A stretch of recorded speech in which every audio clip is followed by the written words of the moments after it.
गुजरात में होली और धुलेटी के दौरान इमरजेंसी मामलों में बढ़ोतरी की संभावना है। 108 ईएमएस ने राज्यव्यापी विशेष तैयारियों की जानकारी दी है। દરેક તહેવારમાં 108 ઇમરજન્સી સર્વિસ દ્વારા અગાઉના વર્ષોના ડેટાનો ઉપયોગ કરી અને સંભવિત કયા વિસ્તારમાં કયા પ્રકારની કેટલી ઇમરજન્સીઝ વધવા પામશે એના માટે જરૂરી મેન પાવર અમારા ઇમરજન્સી રિસ્પોન્સ સેન્ટરની અંદર અને ફિલ્ડમાં એમ્બ્યુલન્સની અંદર તૈનાત અમારા પાયલટ ઈએમટી, એમાં દવાઓનો પુરવઠો, એમ્બ્યુલન્સનું રિપેર મેન્ટેનન્સ અને સુપરવાઇઝરી ફોર્સ, આ બધાનું એલાઇનમેન્ટ કરી અને વધનારા ઇમરજન્સી કોલ્સને સરળતાથી પહોંચી વળાય અને રજાઓનો સમય હોવા છતાં કોઈ પણ ઇમરજન્સીમાં પેશન્ટને યોગ્ય સારવાર તાત્કાલિક મળી રહે તે માટે અમે અગાઉથી જ પ્લાનિંગ કરતા હોઈએ છીએ. આ વખતે 2026ની હોળી અને ધૂળેટી આ પર્વની જો વાત કરવામાં આવે તો છેલ્લા 5 વર્ષમાં હોળીના દિવસે સામાન્ય 10-11% વધારો હોય છે અને ધૂળેટીના દિવસે એ વધારો 25 થી લઈને 35% સુધીનો છેલ્લા 5 વર્ષમાં અમે જોયો છે. પરંતુ આ વર્ષે ખાસ કરીને હોળીનું પર્વ ચંદ્રગ્રહણના કારણે 2 દિવસ બીજી અને ત્રીજી તારીખે ઉજવવાનું છે અને એના કારણે બંને દિવસમાં અમારું અનુમાન છે કે સામાન્ય દિવસોમાં રહેતી અમારી 4680 જેટલી ઇમરજન્સી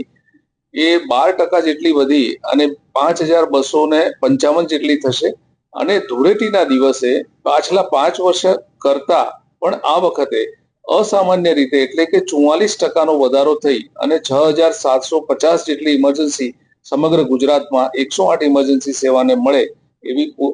અમારું ફોરકાસ્ટ છે. અને આ ફોરકાસ્ટમાં અમુક સ્પેસિફિક પ્રકારો જેમ કે ઉત્તરાયણમાં અન્ય પ્રકારની ઇમરજન્સી છે, દિવાળીમાં અન્ય પ્રકારની છે, હોળીની જો વાત કરવામાં આવે તો 2 મુખ્ય પ્રકારમાં ખૂબ મોટો વધારો થાય છે, વેહિક્યુલર ટ્રોમા અને નોન વેહિક્યુલર ટ્રોમા. હવે આ વખતે જો વાત કરવામાં આવે તો ધૂળેટીના દિવસે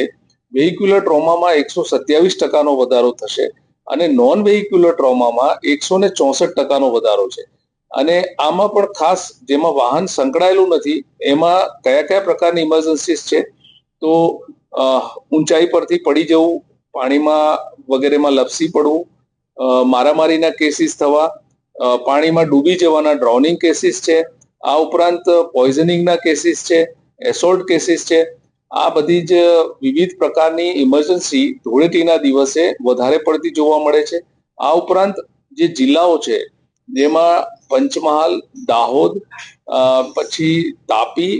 અને સુરત, આ બધા વિસ્તારોમાં વિશેષ પ્રમાણમાં સામાન્ય દિવસો કરતા ઇમરજન્સીના વધવાનું પ્રમાણ પર્સન્ટેજમાં વધારે પડતું રહેવા પામશે. જો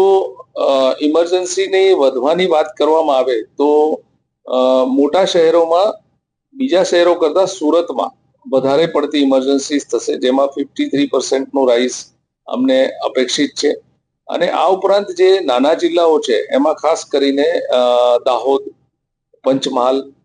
જ્યારે આણંદમાં પણ સારો એવો વધારો થવાનો છે, દેવભૂમિ દ્વારકામાં પણ ઇમરજન્સીનું પ્રમાણ ધૂળેટીના દિવસે વધશે એવા અમારા આંકડાઓનું ડિટેલ્ડમાં જે એનાલિસિસ કરીએ છીએ એ સૂચવે છે. અને એટલા માટે જ એ વિસ્તારમાં વધારાની એમ્બ્યુલન્સીસ કેવી રીતે અમે કરી શકીએ, ગવર્મેન્ટ હોસ્પિટલ્સ સાથે સંકલન કેવી રીતે કરી શકીએ અને અમારા કોલ સેન્ટરમાં પણ કોલ ફ્લો વધવાના સામે વધારાના ઈઆરઓસ કેવી રીતે, ડોક્ટર્સ, ઈઆરસી ફિઝિશિયન્સ કેવી રીતે ડિપ્લોય કરીએ, આ બધું જ અમે લોકોએ પ્લાન કરેલું છે.